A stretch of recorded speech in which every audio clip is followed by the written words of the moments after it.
Maraming nilalang sa langit, tulad sa ating mundo. Merong apat nito, ang 24 na elders at ang mga anghel. May puno ng buhay, dagat ng salamin, kabayo ng apoy, karo ng apoy. Ang iba't ibang nilalang sa mundo ay ang refleksyon ng mga nilalang sa langit na ginawa ng Diyos. Ang tao, halaman at hayop. Pinakita niya ang ating matatagpuan na langit sa hinaharap. Ang Garden of Eden ay isang uri ng kalangitan, kaya pag nakita natin ito sa mga bagay dito tulad ng mga institusyon, holiday, ating nalalaman ang intensyon ng Diyos. Si Agustin ay naintindihan ito sa Bible. Ang ating pagsamba ay katulad din sa langit. Ang pinagkaiba lamang ay sa langit, tayo ay face to face na sa ating Diyos. Sa lupa, ang pagsamba ay sa pamamagitan ng presensya ng banal na espiritu, ngunit ang essence ay parehas lamang. Tayo ay sumasamba sa Diyos. Sa lahat ng nilikha, ang apat na ito ang pinakamalapit sa Diyos. Ang apat na ito ay palaging konektado sa trono ng ating Panginoon. Kasama sila ng ating Diyos kahit saan pa.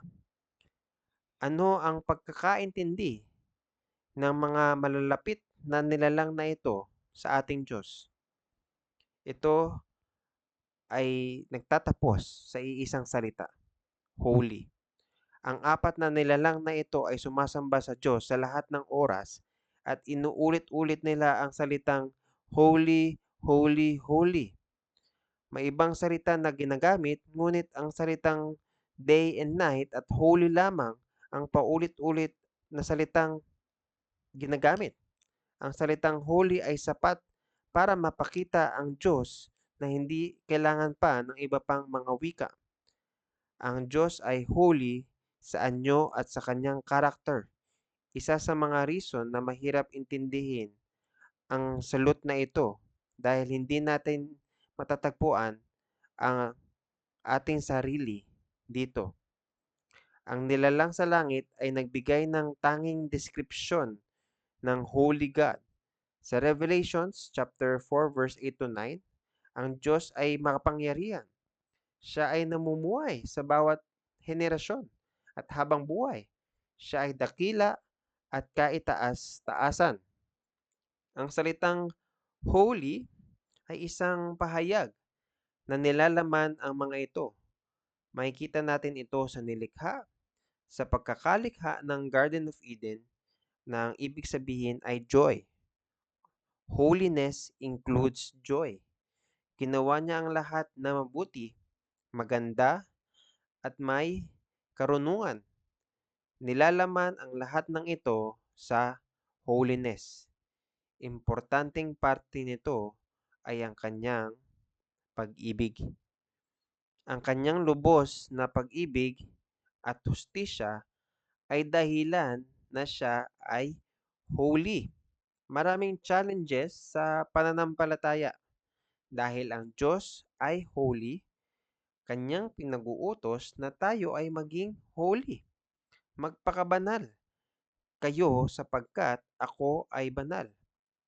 Ang sumusunod kay Jesus ay holy dahil siya ay nananahan sa atin.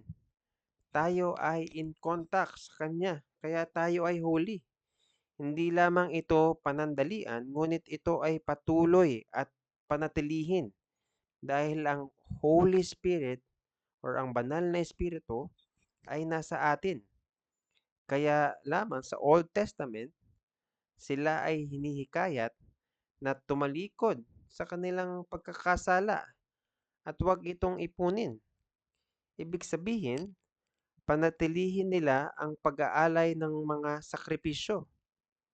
Sa New Testament naman, tayo din ay hinihikayat na huwag ipunin ang ating mga kasalanan sa ating mga puso at tumakalikod kaagad at humingi ng tawad. Ito ang tama. Ito ang daan. To remain holy. Mahirap panatilihin ito. Ikaw ay dapat pangunahan ng salita at ng Holy Spirit. Sinubukan ni Moses na intindihin ang mga Israelita na kinamumuhian siya. Pinagdasal niya ang mga ito at paulit-ulit, ngunit siya ay napuno at pumutok. Kinuha ang kanyang baston at hinampas sa bato. Salungat sa salita ng Diyos na pinag-uutos na utusan ng bato na bumuhos ang tubig. Nilabas ni Moses ang kanyang galit sa kanila. Maaari nating sabihin na maaring ganun nga, ngunit ang Diyos ay may ibang idea. Hindi kayo makakapasok sa lupa ng Kanaan hanggat hindi nyo pinapakita ang aking kabanalan sa mga Israelita. Moses, Aaron, at iba pang mga leaders sa church. At lahat tayo ay may privilege at responsibilidad na ipakita ang holiness. Kailangan natin ito ipakita sa iba, sa mga kasamahan natin. Ang ating kaanyuan ay tulad ng muka ng ating Panginoon sa kanila. Sa ganito, si Jesus ang ideal na model sa pagpapakita ng mukha ng Diyos. Sinaad niya ang puso ng Ama sa harap ng lahat ng nanira, ng hiya at nanakit sa Kanya. Patawarin niyo sila, hindi nila alam ang kanilang ginagawa. Si Jesus, puno ng Holy Spirit, ay pinakita ang Ama sa mga hindi nakakakilala. Ang Diyos ay nagsiselos kung tayo ay nagpapabaya o hindi ipinapakita yung holiness. Hindi niya ito pinapabayaan. Siya ay kumikilos at kapag siya ay kumilos sa ating mga unholy lives, tayo ay napapagod, nanlulupaypay at ang mga bagay ay sumasalungat. Sinanctify niya ang maraming mga bagay. Hindi lamang tayo. Pinagpala at ginawang holy ang araw ng Sabat, hindi ang tao. Sinanctify niya ang ikapitong araw, hindi ang ibang mga araw, dahil sa araw na ito, yung pinangako niya na kakatagpuin tayo sa pagsamba. Lahat ng lumalapit sa Diyos ay holy. Ayon ito sa Leviticus. Sinasaad dito na ang holiness ay hindi lang basta binigay, ngunit sa pamamagitan ng dugong dalisay ni Kristo. Kinuha ni Moses ito at ipinahid sa sungay ng altar para ito'y maging malinis. Ang natirang dugo ay binuhos sa paanan ng altar bilang pagtatalaga at pagtubos. Ang paraan para sa holiness ay sa pamamagitan lamang ni Jesus. Ang ibang nasyon na kahit mayaman ay hindi kayang makamit ito kaagad kumpara sa mahirap. Bawat seafarer na sumasamba sa karagatan ay nilinis na ng dugo ng Panginoong Hesus at naging banal na anak ng Diyos. Dahil ang Diyos ay nananahan na sa atin. Mahirap sa barko, ngunit kailangan nating ipamuhay ang kabanalan or yung holiness ng Diyos dahil siya ay nasa atin na. Lahat sa isip, sa salita at sa gawa ay nakikita ng iba at ng Diyos na nasa langit.